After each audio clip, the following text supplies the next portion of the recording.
Ya karena ketika Bahlil menyampaikan pembelaan seperti itu yang katanya ini jauh, yang sebenarnya ya bahasa lainnya ini nggak ngaruh sebenarnya meskipun itu tidak disampaikan secara terbuka oleh Bahlil gitu ya. Itu menunjukkan ada kepentingan memang dari penguasa di tahun 2017 lalu dan itu adalah eranya Jokowi.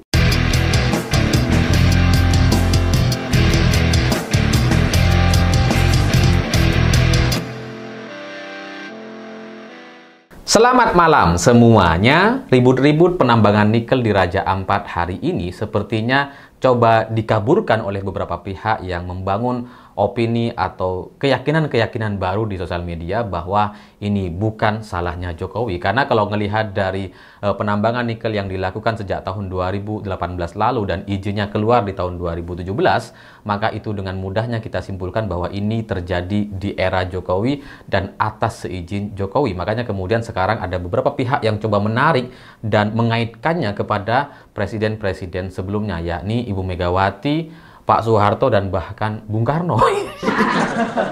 Ya pada prinsipnya para buzzer-buzzer ini coba mengalihkan isu, mengalihkan serangan supaya Jokowi tidak disalahkan. Meskipun secara izin usaha atau awal beroperasinya jelas di tahun 2018 lalu gitu. Jadi sekarang dikaitkan dengan kepres Ibu Megawati, perpres dari Soeharto, bahkan perpres dari Bung Karno. Entah gimana ceritanya. Pokoknya ya namanya buzzer gitu kan. Ini bukan lagi soal menang, bukan lagi soal benar dan salah, tapi soal kuat-kuatan keyakinan aja gitu. Mereka coba meyakinkan para pendukung Jokowi bahwa Pak Jokowi nggak salah. Ini salahnya Ibu Mega. Ya padahal Bu Mega kan ya bukan presiden di tahun 2017 lalu gitu ya. Ya tapi dalam kasus apapun, baik itu kriminal atau kasus-kasus yang salah, menyalahi aturan seperti ini yang terkait dengan kebijakan publik yang ada sangkut pautnya dengan politik, sebenarnya kita mudah untuk mendeteksi dan melihat rumus siapa yang punya kepentingan dan siapa yang melindungi kasus-kasus ini. Gampang aja dilihat sebenarnya gitu, karena rumusnya itu bisa kita lihat bagaimana para pembelanya itu bergerak gitu. Kalau kita ngelihat dari kasus Raja Ampat hari ini, itu yang menyampaikan pembelaan kan rata-rata adalah menterinya di era Jokowi gitu, menteri-menteri lama gitu. Dan itu juga sama seperti pagar laut juga sama yang menyampaikan pembelaan ya menteri di era Jokowi. Judi online juga sama gitu ya. Itu adalah menteri-menteri di era Jokowi yang menyampaikan pembelaan, bukan menyampaikan pembelaan sih, diduga terlibat, makanya kemudian dia merasa ya, harus membela diri gitu. Dan kalau judi online lebih jelas lagi gitu, karena yang ngebela adalah pro Jokowi gitu ya. Jadi ya kasus-kasus yang terjadi di Indonesia, yang terjadi di eranya Jokowi dan terbongkar hari ini, itu bisa dengan mudah kita lihat siapa yang punya kepentingan di belakangnya, karena para pembelanya adalah orang-orang lama gitu. Dan tiga kasus ini bagi saya mirip gitu. Pagar Laut, Raja Ampat, dan kemudian Judol ini mirip. Semuanya terjadi di era Jokowi dan semuanya juga dibongkar di era Presiden Prabowo. Kalau kita berkaca kepada permainan judi online, itu sangat rapi sekali, melibatkan puluhan karyawan Kominfo waktu itu gitu ya. Bahkan menterinya terlibat. Bahkan menterinya dapat saweran gitu kan. Dapat fee 50%. Jadi pengaturan untuk satu lantai dikerahkan, kemudian bikin kantor satelit di Bekasi, itu benar-benar adalah sebuah operasi yang sangat-sangat rapi gitu. Kalau sekarang kita ribut soal Raja Ampat, soal wajah Raja Ampat yang kemudian rusak karena tambang nikel, itu tidak terlalu mengejutkan karena Raja Ampat jauh sekali dari jangkauan media. Ini nih yang dekat sekali dengan pusat kekuasaan yang ada di Jakarta dan Bekasi, judi online yang sudah meresahkan bertahun-tahun gitu ya. Itu baru terbongkar setelah Pak Jokowi tidak jadi presiden atau di akhir-akhir Pak Jokowi menjelang lengser. Jadi ya kalau Raja Ampat sulit untuk dijangkau media, ini judi online yang mudah sekali untuk dijangkau, dekat dengan kekuasaan, dengan pusat kekuasaan, itu juga baru terendus setelah selesai Jokowi gitu. Jadi ya kalaupun misalkan di Raja Ampat sudah rusak sejak tahun 2017 misalkan, itu tidak bisa diviralkan karena jauh sekali gitu. Tapi kalau Judol gitu ya, yang sudah meresahkan, yang sudah kita curigai ada backup gitu ya, itu kan hebat sekali, dalam bertahun-tahun mereka bisa beroperasi dan tetap bisa melindungi satu sama lain gitu. Meskipun di atas kehebatan judol tetap saja ada kasus pagar laut. Ya kalau judol hebat gitu ya, pagar laut lebih hebat gitu karena nampak oleh mata gitu ya. Pagar laut itu kan dibangun udah lebih dari semalam lah pasti. Bertahun-tahun sebesar itu terjadi di dekat pusat kekuasaan gitu. Tapi itu juga tidak terekam oleh media. Sehingga kalau kita bandingkan antara pagar laut dengan kasus penambangan nikel di Raja Ampat, ya pagar laut ini lebih canggih gitu. Karena ada di pusat kota, dekat dengan pusat kota, tapi tidak diviralkan, tidak bisa diviralkan. Kalau di Raja Ampat ya karena mungkin jauh, nggak semua orang bisa ke sana gitu, makanya kemudian tidak terlihat.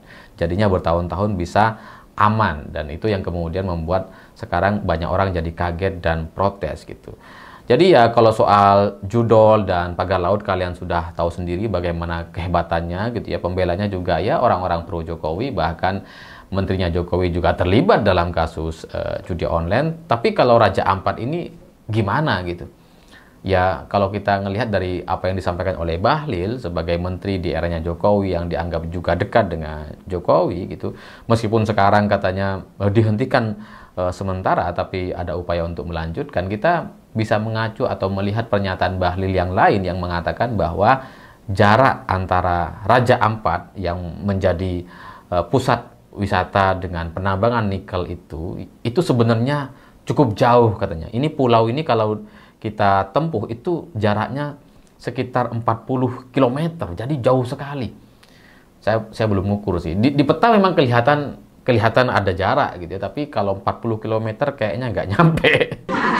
Tapi kata Bahlil ini 40 km gitu, seolah-olah penambangan di di sebuah kepulauan, di salah satu pulau Raja Ampat itu yang dianggap jauh dari wisata utamanya, itu dianggap jadi kayak nggak apa-apa, lowong jauh kok, nggak ngerusak lowong jauh 30 km katanya, jadi nggak akan berpengaruh kepada pusat wisata di Raja Ampat. Jadi dari sini saja, dari apa yang disampaikan oleh Bahlil, kita kembali kepada rumus tadi, ini menjadi mudah sekali untuk diprediksi gitu, karena pernyataan Bahlil bagi saya itu menjadi sebuah konfirmasi terkait siapa yang punya kepentingan di balik soal penambangan nikel ini.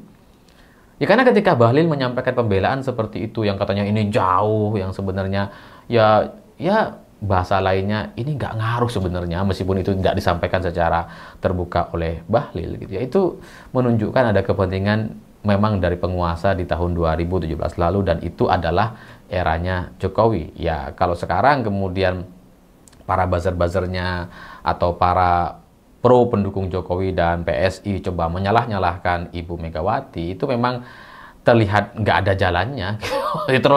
terlalu jauh sekali gitu.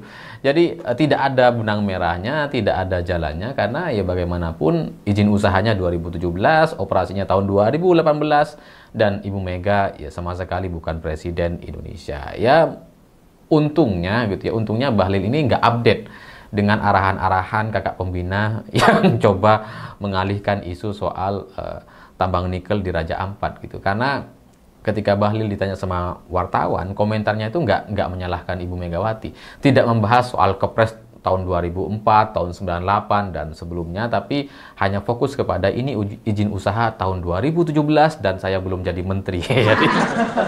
Jadi cocok gitu ya. Bahlil hanya menyalahkan eranya Jokowi. Jadi ya saya nggak ngerti apa yang ada dalam pikiran Bahlil hari ini sebagai orang Papua, sebagai menteri di eranya Jokowi gitu ya, dan ini seperti ada kepentingan-kepentingan para elit di lingkaran Pak Jokowi sebelumnya gitu ya. Ini akan sangat sulit untuk kemudian dia selesaikan, karena jalan keluarnya itu pasti sangat tidak mudah sekali. Ini adalah operasi penambangan yang sudah bertahun-tahun terjadi, investasi sudah ada, kegiatan sudah ada, dan kerusakan sudah terlanjur terjadi. Maka pada akhirnya ini akan diakhiri seperti apa, itu akan sangat membingungkan. Kalau ini di stop sepenuhnya gitu ya, semua orang disuruh pulang, kemudian penambangan itu stop dan barang-barang atau alat-alat beratnya dibawa pulang semuanya, itu pulau yang dikeruk di sana itu sudah terlanjur rusak. Mau diperbaiki gimana? Kita nggak ngerti. Nggak ada caranya kayaknya gitu ya. Kalaupun mau diperbaiki, kita juga akan kebingungan gitu. Paling ya dibiarkan begitu saja, dan itu menjadi pertanyaan. Kalau dibiarkan, siapa yang diuntungkan? Apa untungnya gitu? Maka nggak heran kalau kemudian Bahlil seperti stres sekali dan kemudian mengkambing hitamkan asing. Wah, ini jangan-jangan ini ada pihak asing yang tidak suka dengan hilirisasi nikel. Itu saking pusingnya dia gitu.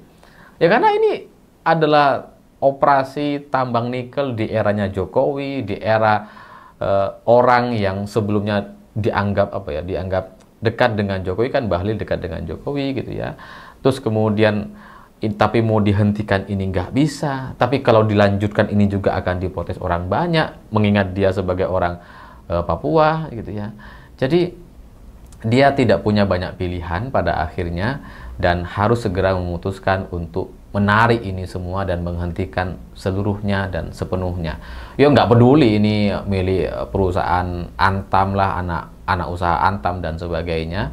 Nggak peduli investasi yang sudah disampaikan atau direalisasikan di sana berapa. Pada intinya ketika sudah muncul kemarahan yang besar seperti sekarang, apalagi Fadlizon juga sudah ikut komentar, itu menunjukkan adalah kemarahan-kemarahan yang